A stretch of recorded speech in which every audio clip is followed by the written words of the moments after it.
harus kita jaga kesehatan, menerapkan protokol kesehatan 3M, menjaga jarak, memakai masker ya ibu. 2M mencuci tangan tadi udah di rumah.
yang menginisiasi kegiatan ini di luar perhitungan kami Pak Wakil Bupati.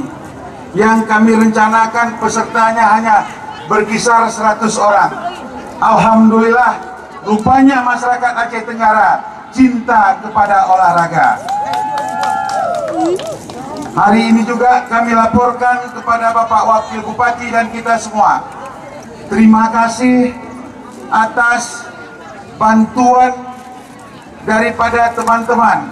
Seperti Bapak Bupati memberikan hadiah utama, sebuah sepeda motor yang bermerek Repo. Tepuk tangan untuk Bapak Bupati Kabupaten Aceh Tenggara.